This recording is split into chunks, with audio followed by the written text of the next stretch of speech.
Hey, Kelsey. Hey, Brooke. Want to tell everyone what's happening on today's episode?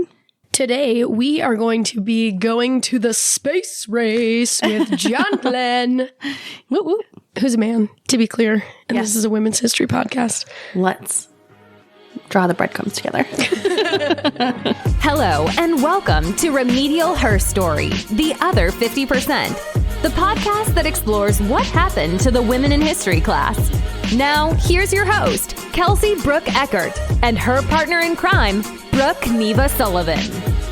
Yeah, so I had a really fun time talking to Professor Sylvester about John Glen and these really incredible letters that students wrote to him and that she's compiling. Yeah, and she works for the Girl Museum. She's also a professor in Boulder, Colorado, but she works for the Girl Museum, which is so cool. And previously, she had compiled a DBQ for teachers to use with these letters. If you don't know what a DBQ is in teacher land, or it's more like AP curriculum land, but a DBQ is a document-based question. And so you get these, this primary source material and you put it together. And it's very similar to the lesson plans that we have available on our website. Although a DBQ sort of traditionally is just like, here's a few sources and an overarching question. Ours, guide students through those sources. Yep. And I will have to, I'm curious if she does that with her DBQ. But DBQs are such cool tools for teachers to use, and it gets kids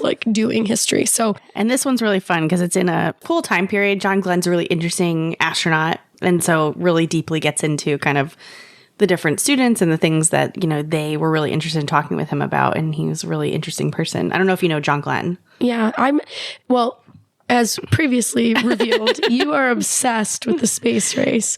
I was. I had to brush up, and I certainly am not as knowledgeable about it as Dr. Sylvester. But so let me give you a bit about John Glen. So John Herschel Glen Jr., he was in the Marine Corps. He was an aviator, engineer, astronaut, and this is in he's living in the lifetime in the U.S. in between 1920 and he becomes an astronaut in the 1950s, 60s. So if you don't know about the space race, it was kind of why he was famous. So he orbited the Earth, circling it 3 times in 1962. So pretty big deal. And then he also was I think he was a Democrat for Ohio, like a governor. Yeah, he goes on to have an interesting political career. Yeah. But he becomes the 3rd American in space, and he's just this celebrity, right? Yeah. And at that time, it was the biggest thing happening, and that we were in this race to go into outer space against Russia. And so it's all about who can get there first, who can get to the moon, and so.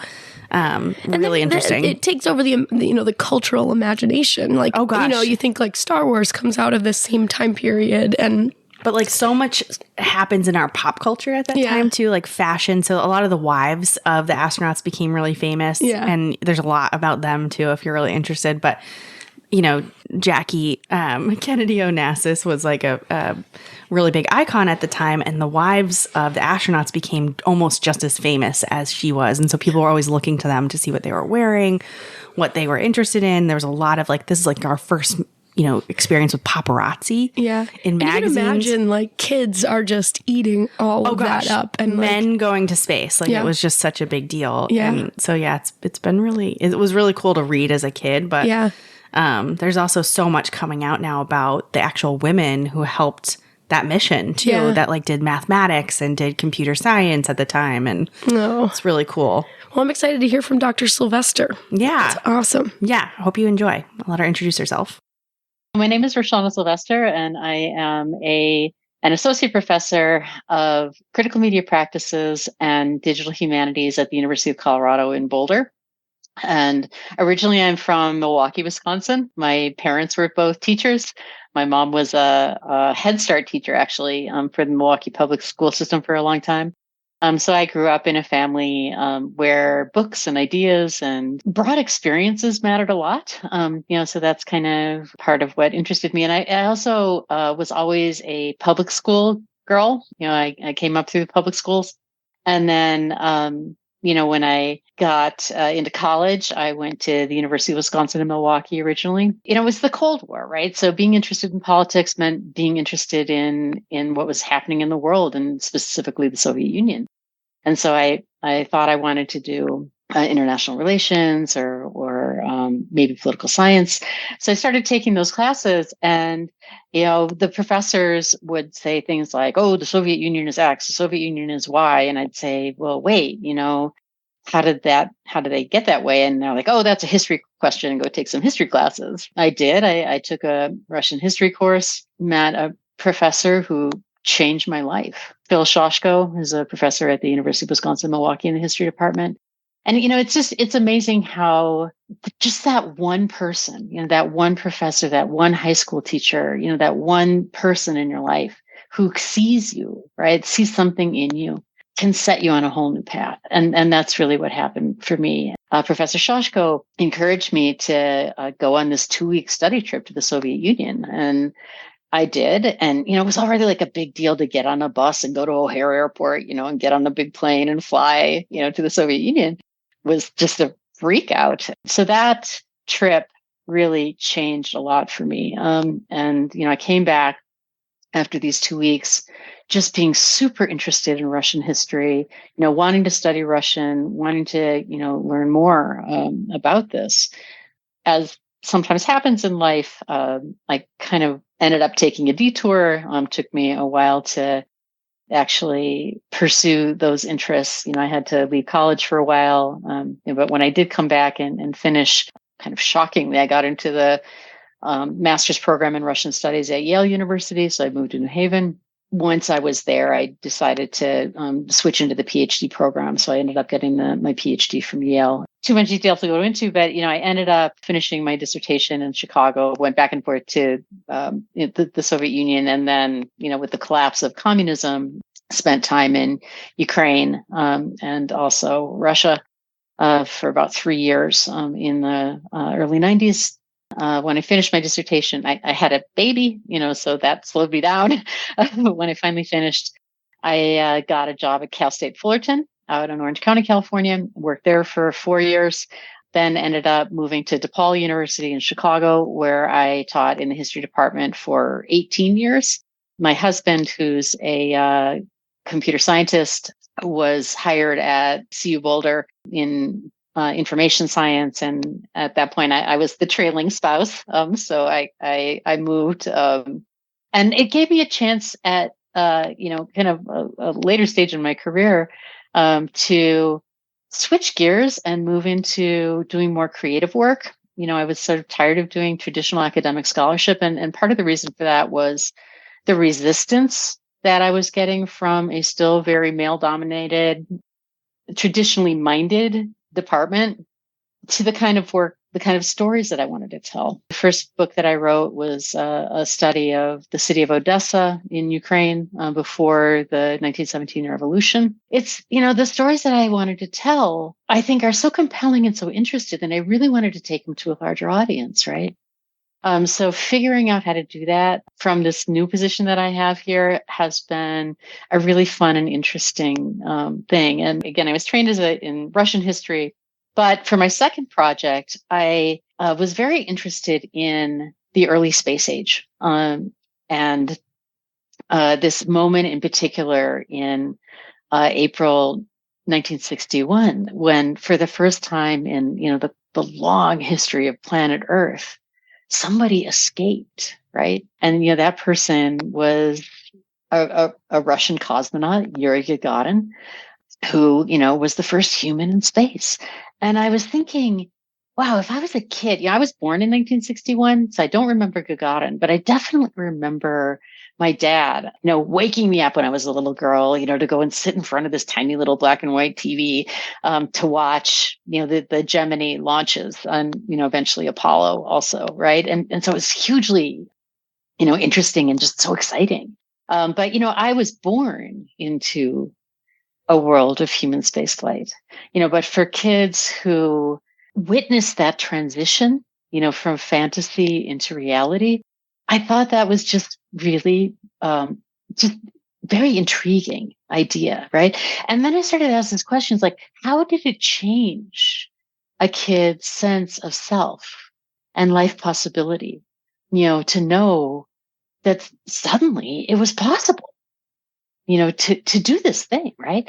So that kind of drove my interest in exploring the early space age.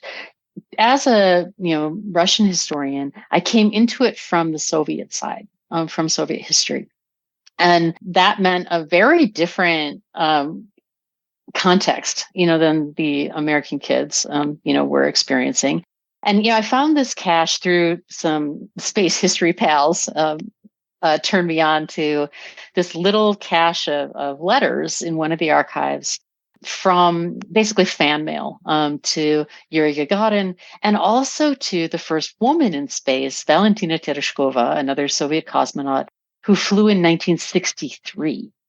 And, this was news to me, right? I mean, I had, as an American, I knew about Sally Ride. That happened when I was, old enough to be paying attention to that. So I certainly knew about her. But, the fact that the Soviets had sent up a woman 20 years before Sally Ride, and that she was only 2 years after Gagarin went up, right? So this was very early on in human spaceflight experience. These Soviet kids had a woman to look up to who went to the stars. And I started to read these letters, and I was just so drawn in, by the ways that these young people were, particularly young people, were describing what it meant to them, to witness this, but also how it changed them.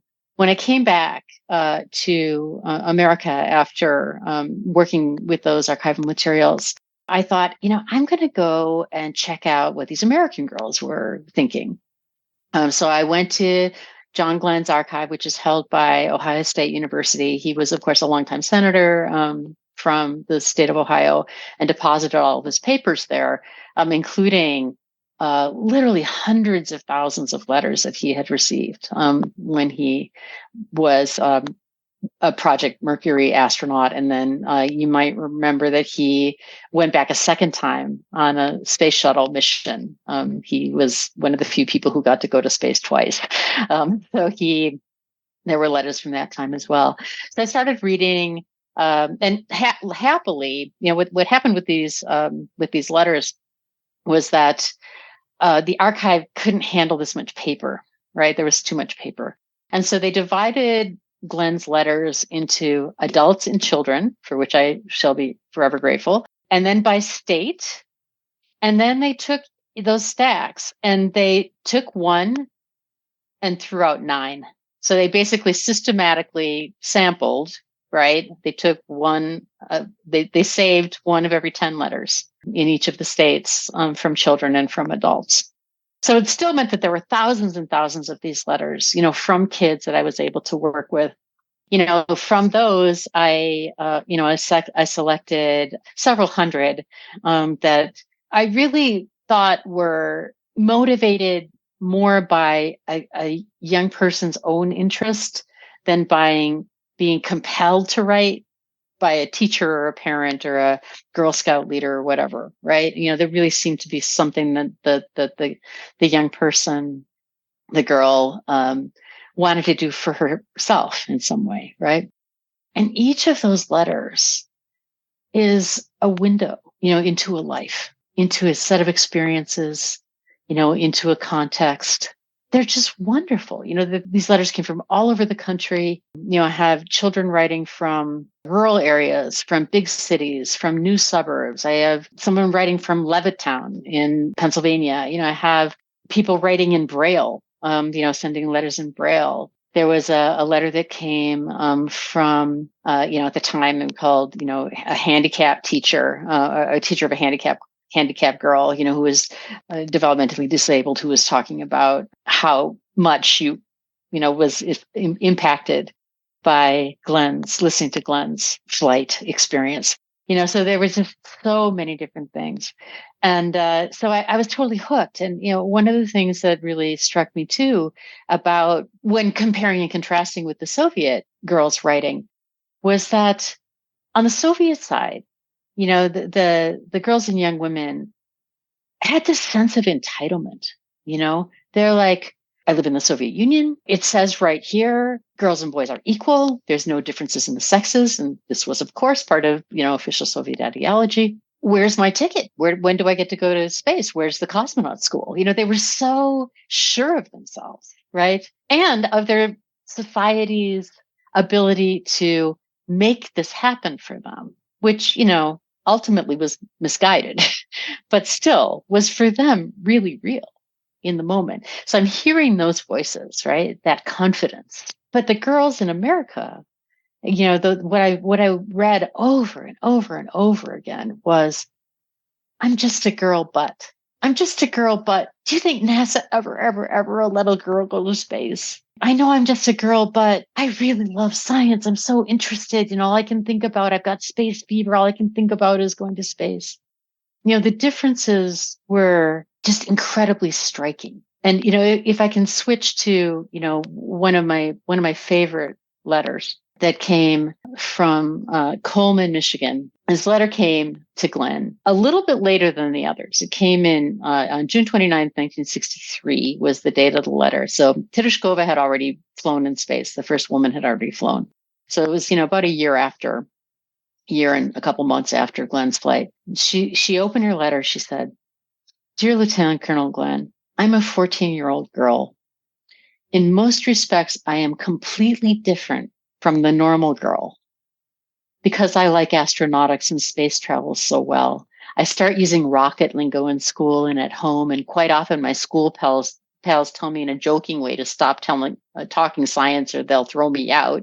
Even though they say it kiddingly, I know they mean it. I used to be quite popular in school until I clammed up and started thinking astronautics.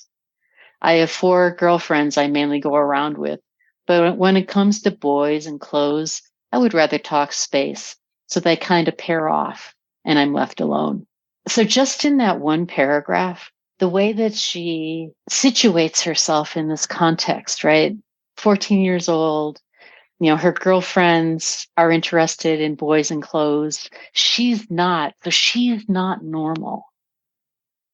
And as a consequence of that, she's feeling the sting of this social exclusion. It's a really fascinating opening. This is a handwritten letter. It goes on for 5 pages. She's talking about, just being rapt watching coverage of Glen's flight and Scott Carpenter's flight, which was a later Mercury flight.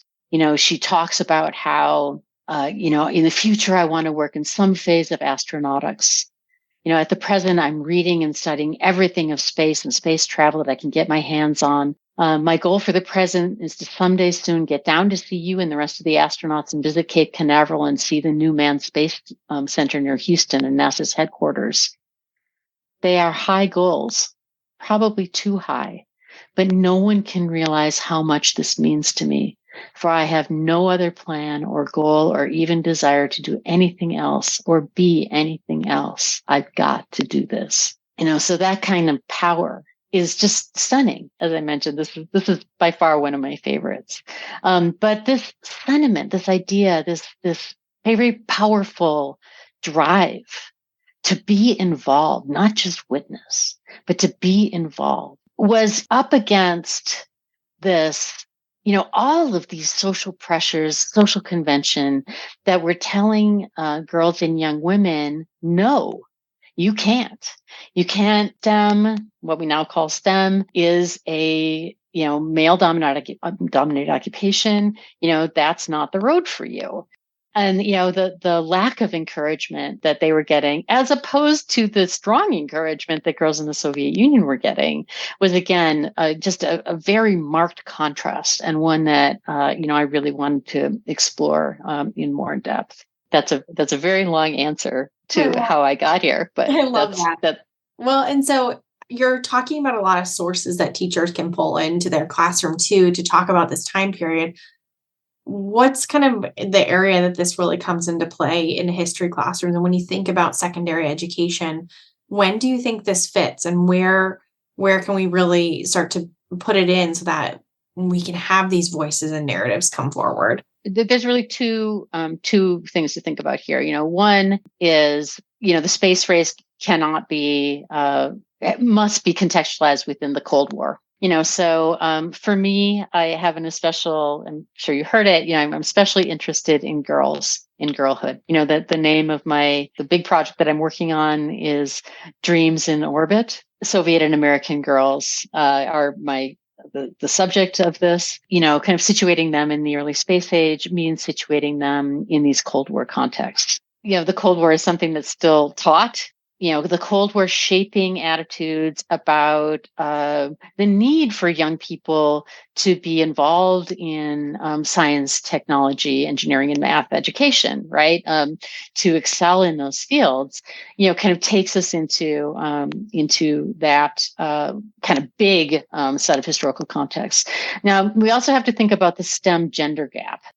Which is something that has been and still is very much on the minds of politicians, of policymakers, of educators throughout, American society and the economy. And I think we can situate it that way too. The nice thing about the Cold War is that it was really STEM education after Sputnik was something that was valorized, meaning that it was something that we recognized as being very important. It was prized, right? It was valued, highly valued and prized, valorized, right? That means that there was a lot of writing about it. There was a lot of writing about it in popular newspapers and magazines. So, you can look at things like letters that girls wrote to 17 magazine, which was, a very popular magazine for teen and preteen girls, actually.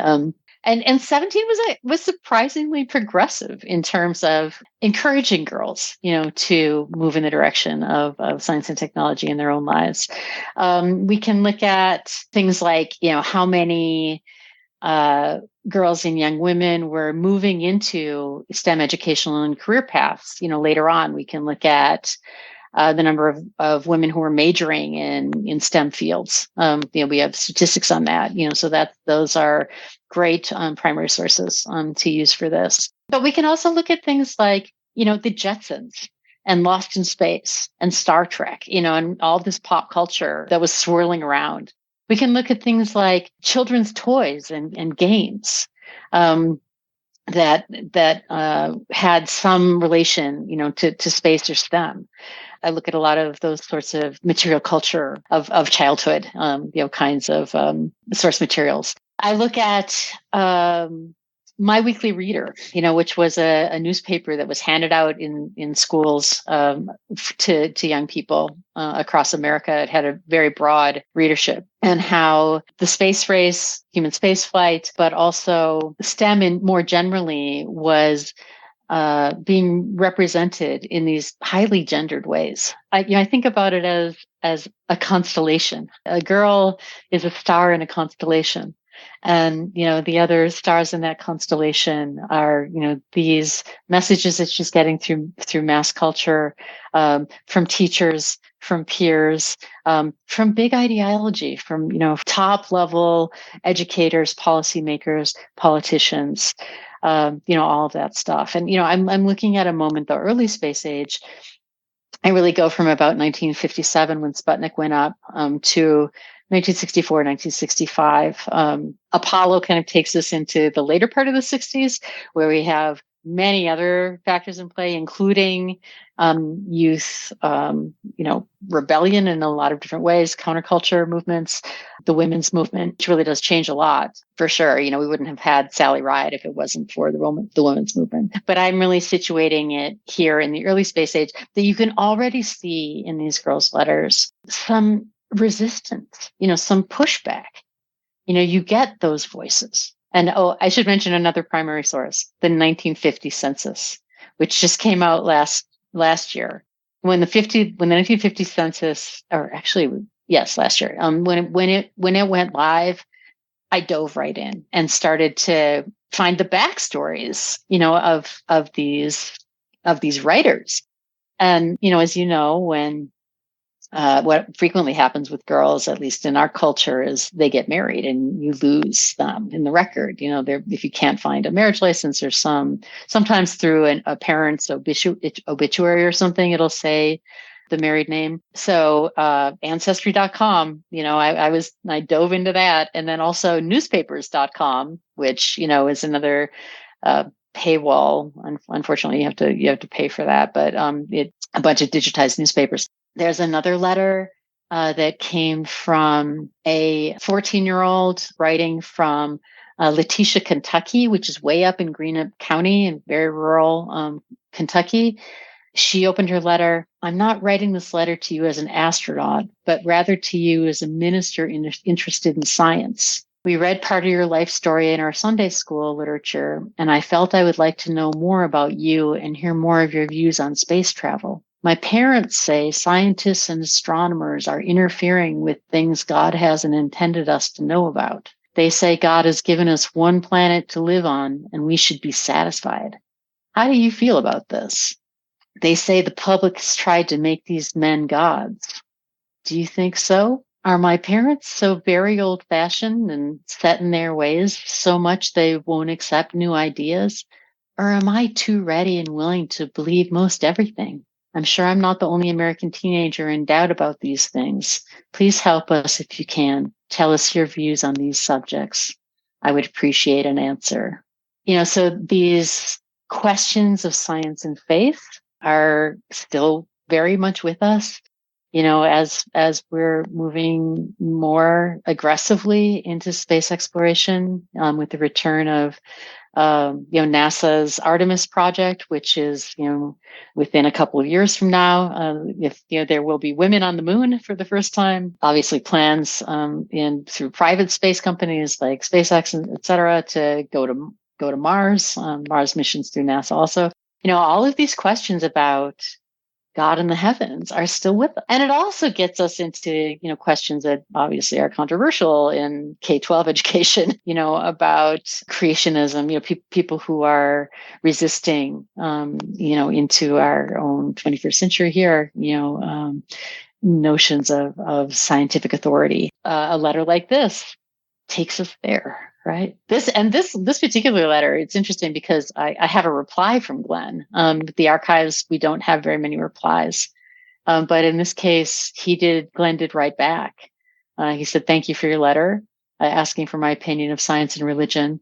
Actually, the more I learn in science, the more I feel we are proving God's existence. The more I see in scientific areas, the more infinite and wondrous the whole universe becomes, and the more certain is the fact that there is divine guidance behind it all. I think that the more we learn about the universe, the more we glorify God who created it. Glen was very forthcoming with his own religious and spiritual views in his interviews and so on. This is a very important, part of his life. And so, that response actually was one that was, it was in Life magazine, stories about Glen and so on. He wanted to engage personally with young people who ask these kinds of questions. I have a letter from a young Black girl writing from Meridian, Mississippi in November 1963. So this is before the Freedom Summer. Meridian was the locus of action in the Freedom Summer of 1964. So she wrote, to say that she and her class at Magnolia Junior High School, which was a segregated all black school at this point, were studying outer space. She named her science teacher who was inspiring her to write this letter. She asked a bunch of questions, 4 or 5 of which she had a list of, I want to say 11 questions, and 5 of them were basically, when do I get to go to space? When is a girl going to go to space? And also an interesting one, what were our male astronauts' reactions when Russia's female astronaut made more orbits than they? So this is interesting in a lot of ways. We have this question, coming from a young Black girl I guess she probably would have been about 12, in this junior high, 13 maybe, in Meridian, all Black school. She's clearly aware of the politics, that's going on here, right? That there is this Cold War competition. From the Soviet side of things, the segregated South was a huge propaganda tool, for the Soviet Union. you could see all over the Soviet Union in news coverage of America, the fire hoses, the dogs, the violence. This was huge. She also had a question here. Do you 7 male astronauts think that a woman will go into space within the next 2 years? Very specific time frame. So it's challenging. She was taking a critical position on gender and power, for sure, here. The science teacher that she mentioned, her science teacher, was a fascinating person. His father was the principal of an all-black school. His mother was a teacher in that school. He had very educated people. The science teacher, Don was his first name. He actually won a teaching award in the state of Mississippi, the first Black man to win science teaching award in the state for developing a curriculum specifically for Black junior high school students. When segregation ended, through a court order in Meridian, he was hired by the best, all white previously, just integrating high school in Meridian. He was he was doing very well. He had a, letter from his principal in the first few months, talking about, how successful he was.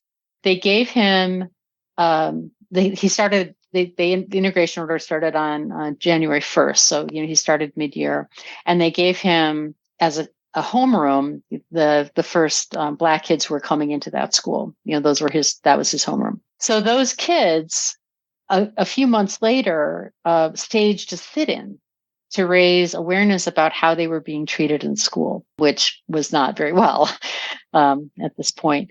So he ended up getting fired by this same principal who had been raving about him, because the principal accused him of basically being the ringleader, right, of putting these kids up to it, right? So Don sued under, federal law, federal discrimination, suit against the school district. It was heard by a segregationist judge who found in favor of the school district. Don appealed. The appeal was heard by another segregationist judge, at which point, his firing stood. So he ended up leaving, going to Arizona, got his doctorate education, ended up working the remainder of his life on a Native American reservation in Arizona, working with that population, teaching science. Another example, of the way that a letter like this can take you into civil rights, can take you into discrimination law, can take you into, a whole set of factors that bring voices, into the historical record that had been invisible, right? And I think this is the biggest reason for teachers to incorporate the voices, especially of girls. If women have been invisible in history, girls, they're just not there at all, right? The voices of girls are given no power, no grace, no stature. And I think this idea of, when do we begin to self-actualize, right? When do we begin to become who we are? People who are working in K-12 education, you see this every day, how real, how alive, how human those people are in front of you every day, right? And yet their own experiences in the past, or their peers, their, kind of age peers from the past, aren't part of the story, don't come into the picture, right? We don't hear them. We don't have a record of them. So these letters to John Glen are just stunning in their power to help us do that. So if there's any incorporation of the history of childhood, into the stream of history courses, that kids take, I think it would be a fantastic addition, but it could definitely be rolled into civil rights. It could be rolled into the Cold War. I really appreciated Dr. Sylvester. I think, these are certainly things that teachers can utilize, and it's such an avenue to bring in voices from their students' peer group in that time period as well, which is so helpful. So I really appreciate you sharing your understanding of the space and where we can find these resources and share them. So we certainly will link the resources on our website with this publication of this episode. But is there anything else that you would want to draw people to or share, as far as you've mentioned so many resources through this conversation? So I'm sure people were rapidly taking notes, but anything that we missed that you really wanted to make sure or point direction toward? Yeah, the one thing that I meant to mention earlier was that there's a wonderful organization called the Girl Museum, and this is an online museum that they say on their website that they're the first and only museum in the world dedicated to celebrating girlhood, and it's a fairly new effort. They don't have a physical museum; it's all kind of happening virtually, but www.girlmuseum.org is where you can find this. And they, with Remedial Herstory, are very invested in helping educators, bring materials into the classroom. They have a DBQ, a document-based questions packet. I collaborated with several others to create, called American Girls, STEM and the Space Race. That is, a full lesson plan with a very step-by-step guide that includes excerpts from some letters that I was able to provide, but also included some secondary reading, and then some very important primary sources, excerpts like from the National Defense Education Act, some photos, some of these letters to 17 magazine that I was mentioning, and also just in general, very well thought through lessons. So, kind of a one-stop shopping for somebody who wanted to, is right now teaching the Cold War. And it's like, oh my gosh, how can I do this? Well, go to girlmuseum.org and look for the American Girls STEM and Space Race DBQ lesson plan packet, and your dreams will come true. You can take it straight into your classroom. Thanks for listening. As a special thank you to our patrons, exclusive access to the extended episode is available on Patreon. You can become a patron at www.patreon.com/remedial herstory. Come join us. See you there. Thanks so much for listening to Remedial Herstory, the other 50%. Please subscribe, rate, and review wherever you listen to your podcasts to bring more voices to the conversation. We really appreciate that effort. Until next time.